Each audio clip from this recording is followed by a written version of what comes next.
I don't know if you read the bio on the flyer, but it was a really hard bio to write. If I really would have wrote the bio, then we would have had no room for anybody else on the flyer. A man whose life and works defies the genre of the introduction itself. He is truly a walking history, starting off, as he says, becoming immersed in the teachings of Malcolm X, Al-Haj Malik Al-Shabazz, who we are here in the building, the Malcolm X Library. He joined the Organization of African American Unity when he was inspired by his principles, followed later by his membership in the Black Panther Party, then his membership in the Black Liberation Army. He is a Muslim, a citizen of the Republic of New Africa, and for 33 years was a US-held political prisoner of war, and that is a literal term, for his role in liberating another of our freedom fighters, Assata Shakur, while he was a BLA member and she was as well. In 2009, Sekou reached his mandatory release date for his federal conviction in connection to that liberation effort and was, quote, paroled to the New York State prison system. After 5 years, he won a parole hearing and was released just almost about a year and a half ago, November 25th, 2014, from the New York State Penitentiary. Here we have a situation where one of our freedom fighters is here in San Diego, and I want you to join me in welcoming him as with the most hearty San Diego style welcome.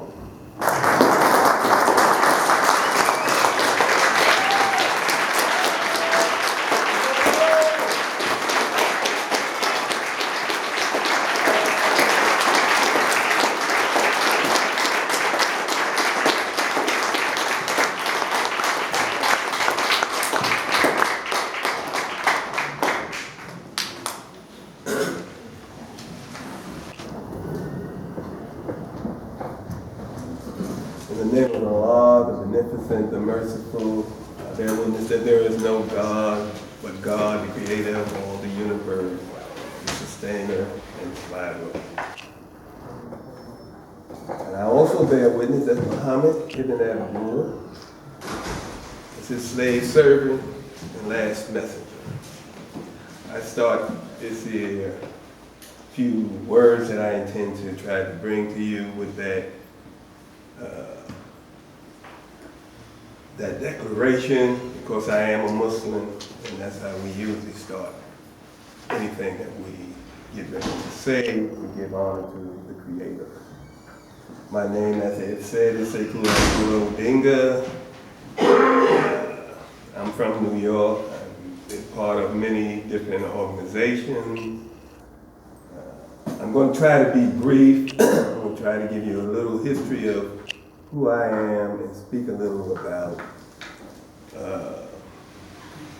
political prisoners of war, political prisoners and political prisoners of war.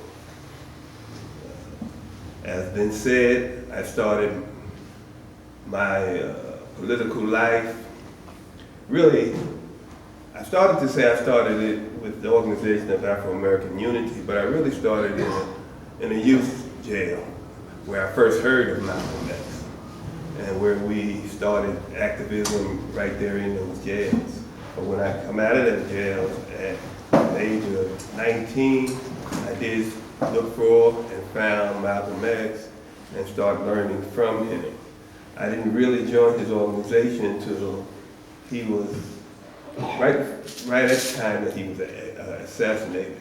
And I didn't stay with that organization very long because I didn't think it was going in the direction that Malcolm wanted it to go when he was alive. Those of you who are old enough to remember know that his organization was very new when he was assassinated. He had just started it the year before. From there, I started trying to implement the words and programs that Malcolm had taught us in my own community, which was Queens, New York. I got with other like-minded young brothers and sisters, and we started working within the community to clean up the community and to try to bring some political education to that community, and bring some programs to that community that while we were learning ourselves, because most of us were very young and knew very little. We got involved with the anti-poverty program at that time, and we felt we were better able to serve the community in that organization. So we pretty much let our organization die while working in the anti-poverty program, our local anti-poverty program. I was in charge of the youth brigade there, bringing programs to try to get the youth. Mind you, I was a youth myself, but I was dealing with the 12, 13, 14, 15-year-olds in our community. Most of the programs that we were trying to institute was always blocked by those above us. We could never get enough funding to actually run those programs. When I heard about the Black Panther Party, myself and others who were around me that I was working with decided that we wanted to check that out, that might be a better vehicle to work with. Around the same time, this was like in 1967. Around the end of 67, when a few of us came out here in Northern California to check out the Black Panther Party, some of the representatives from the Central Committee of the Black Panther Party came to New York, and I went to some of their meetings, and to make a long story short, I became a member of the founding Black Panther Party in New York City. I became the section leader in the Bronx of the Black Panther Party, and we worked very close with the section in Harlem, and we started programs to what we call survival programs to try to help serve the community. But I would like to first point out, though, that wasn't really what we started, that most of us joined for. That's actually what we did, build these programs. But most of us, like myself, became members of the Black Panther Party because of the rampant brutality, terror, and murder of our people by the police department. And we seen that as a way to kind of bring some control to them while the community was demanding community control of police. We felt like if we fought back, they would be willing to give us a little more control.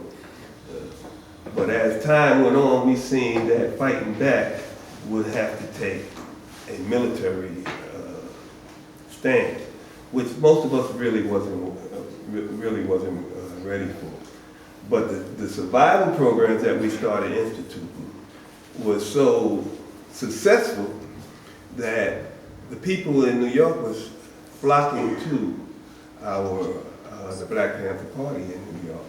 And very quickly, the Black Panther Party spread throughout New York City, Queens, Brooklyn, Manhattan, Bronx, and Mount Vernon. So we got immersed in trying to bring programs to the community, such as Breakfast for Children,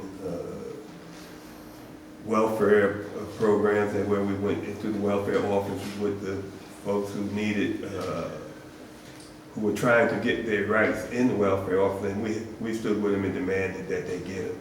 We organized rent strikes in the tenements from slumlords who wouldn't give heat in the winter, broken windows, broken doors, the rundown tenements. We organized rent strikes to demand that either you fix these, you take the money that we've given you already and fix up these apartments, or we're going to take the money that we withholding and fix them up ourselves. Actually, some of them actually say, take the money out, you take the houses too. We found out that it wasn't really easy to run those apartments, but the people in those apartments did the best they could, and some of them apartments are still existing today. We built programs such as the free health clinics. I think we still have a free health clinic in the Bronx today that we started. A lot of the programs today that you see this government running was started by Black Panthers. Because of the success of these programs, we were attacked by the powers to be. What we were doing was exposing, through our political education, how your government should have been doing what we're doing. If we can do this with no money, and you pay them billions of taxes every year, imagine what they could do. So the powers to be attacked us. And we start getting set up with different crimes that were not existent. People would bring in what they call evidence, plant evidence within our offices, within our apartments. They would literally break into the offices and people's apartments and leave evidence, and then come back the next day and bust you for that evidence that you didn't even know was in there because they hid it, you know. So and we wind up, most of those cases we were able to beat, but what happened, like in the New York 21 case, which I was a part of, they had us, brought charges against 21 of the major members of the Black Panther Party, many of them the leaders of the Black Panther Party in New York. Because of that, we, instead of being out serving the people and carrying on all the programs I just talked about, and many other ones that I didn't talk about, we wind up having to spend most of our time trying to raise money for bails, which were they put crazy bails on us, you know, $100,000, $200,000, $1 million bail. Back then, $1 million was a whole lot more than what $1 million is today. And then, you know, most of us couldn't make $1 million bail today. You know? So we had to pay for lawyers. We had to try to support families where the only breadwinner was down in jail. Many of the not many, but a lot of, some of our members were women who left their children alone, that we had to try to take care of their children for them. It was just, it was a real successful tactic by COINTELPRO, by the counterintelligence program, to destroy the effective work that was going on in New York by the Black Panther Party. Myself, although I was indicted, I was not captured. I went underground. Underground means that you disappear and change your name and continue to work while pretending you're doing something else. I became a jewelry salesman. I sold jewelry in my spare time, and I continued my work most of the time. While underground, I left the city, so I was in another state. While underground, I was asked to go over to Africa to help build the international section of the Black Panther Party, to bring information of our struggle to the rest of the world, which was mostly gathered, especially the anti-colonial struggles were all gathered in Algeria, North Africa, where we was welcomed and allowed to set up our offices there. We were assimilating information about what was going on around the world and sending it back to this country. We was disseminating information of what was going on here in this country. We did that for a few years until this government put too much pressure on them, put enough pressure on them that the government in Algeria, for financial reasons, asked us to quiet it down. And basically they said that we had to either allow them to censor our information before sending it out, or we would not be allowed to continue our work, which is when I decided it was time to come home. So I made my way back to the United States after traveling through a few places and continued to work underground. By that time, comrades had built what we call the Black Liberation Army, where they were consciously fighting back militarily against the powers within the community, which were mostly the police. Many of them was killed, and a few police also were killed, and a lot of brothers and sisters were arrested. Some of them for things they actually did, some of them for things that they didn't. Excuse me, that they didn't do. While struggling underground, one of our comrades, Sister Asada Shakur, and Brother Sundiata Kohli, was arrested on the New Jersey Turnpike, while another one that was with them, Zaid Shakur, was murdered in the back of the car. They wind up in prison. We were, I'm skipping now, so we have to make this kind of quick. Asada was sent to many different places, different jails. She was found guilty finally after 7 trials, I believe it was, the death of the police that was killed in the shootout that happened when she was herself shot. And although the police that was shot was in the back of the car and she never got out of the car, she was still found guilty of murder.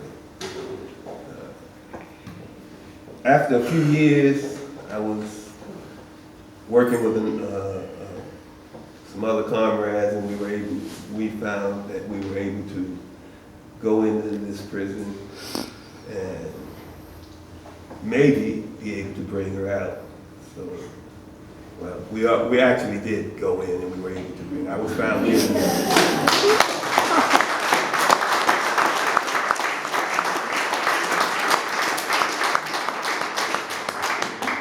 That to you because I was found guilty of that so-called crime, and I've done the time, so I guess I can say that. I do have something called double jeopardy here, so I guess I'm gonna have to go back for that.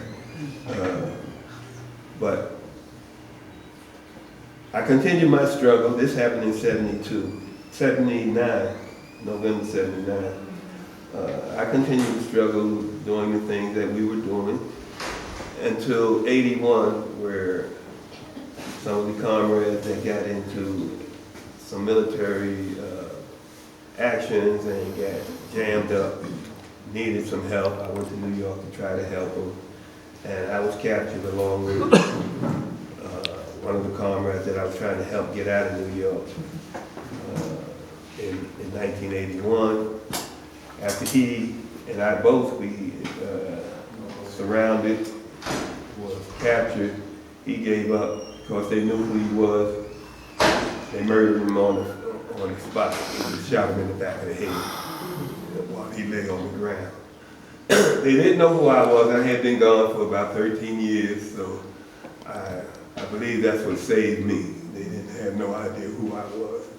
It took them a while before my print came back for them to realize who I was. So I wound up going to trial for that. Thank you. I wound up going to trial for that, and I was found guilty of that, and I was found guilty of attempted murder of the police. I was given 40 years for the federal charges, which was, one of them was the liberation of Asada Shakur. The other charge was the expropriation of an armored truck. And I was found guilty of shooting back, or what they call attempted murder of police, on my capture.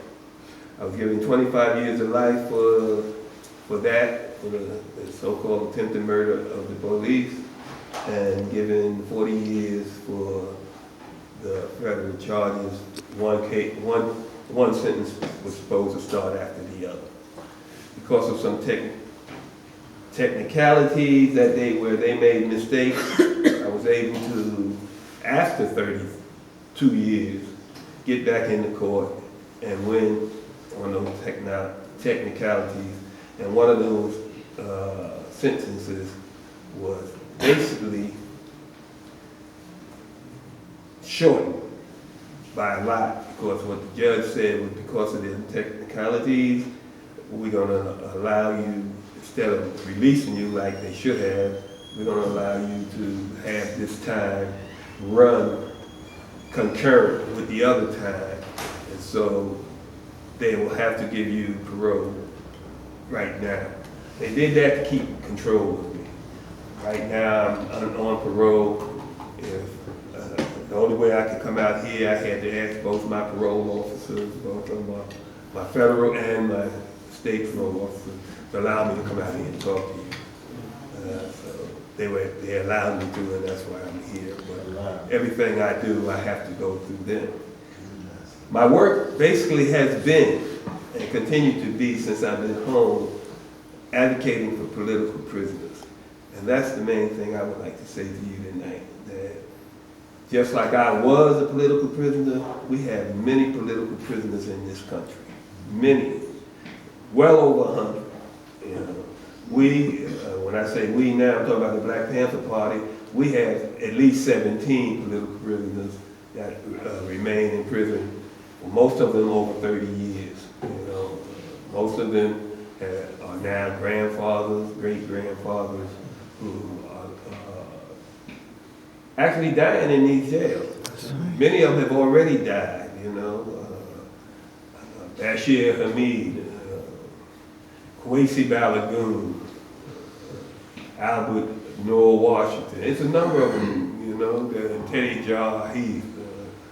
We have a number of brothers dying in these prisons. I know you all probably heard of some of the prisoners on the West Coast over here. All those I named were on the East Coast. You know, but people like George Jackson and others that were political prisoners over here, dying in these prisons over here. Most of it is called, we call it death by neglect. You know, we have, instead of them giving us the medical care that we need and deserve in these prisons, while holding us in them for all these years, they refuse to do that. People like Mumia Jamal, people like Matul Shakur, people like Seth Hayes, Kamal, I don't remember Kamal's last name, Siddiqui. These brothers are very sick, and most of those that I just mentioned really probably didn't do anything. They really are some of those who were framed, you know. Kamal, they came to Kamal after he did time for